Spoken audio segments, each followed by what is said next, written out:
Donc, en ce qui concerne la sécurité Internet, c'est bien sûr beaucoup plus difficile d'enseigner ça aux enfants de loin. Cela dit, comme ils sont au CM1, a priori, ces leçons ont dû prendre place à l'école depuis qu'ils sont petits.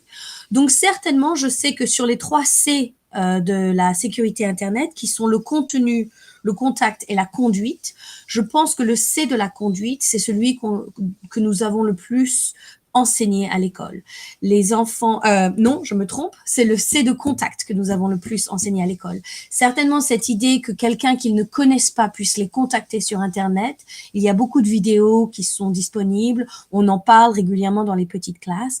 Et je pense qu'à l'âge de 10 ans, les enfants sont assez prévenus.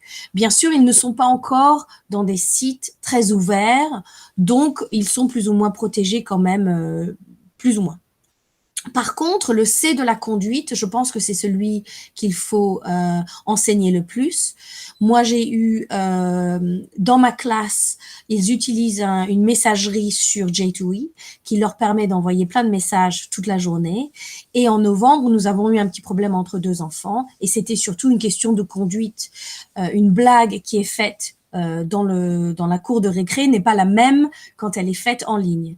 Cela dit, je pense que l'enfant a eu très peur et ce qui est arrivé, c'est que la conduite en ligne n'était pas si mauvaise que ça, mais l'enfant a ensuite eu très peur et a menti à ses parents. Donc c'est ça qui a été compliqué aussi, c'est la peur des rétributions.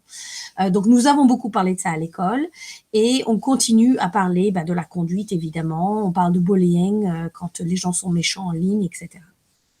Ce qui est le plus délicat à enseigner, c'est le contenu. On sait que les enfants travaillent sur nos plateformes, mais on sait aussi que dès qu'un adulte quitte la pièce, ils partent sur YouTube ou sur autre chose, sur un des jeux. Et là, c'est vraiment très, très difficile de modérer le contenu. Particulièrement, cette semaine, je faisais une leçon sur le vlogging et les publicités qui sont associées au vlogging et le fait que les enfants ne se rendent pas toujours compte que ces gens vendent des choses ou qui sont payés pour parler de produits. Et j'ai été quand même assez choquée parce qu'il y a beaucoup de swear words, il y a beaucoup de gens qui parlent de façon pas très correcte sur ces vloggers et il n'y a aucune modération sur YouTube du tout. Donc, je vais en parler à mes enfants dans ma classe en tout cas.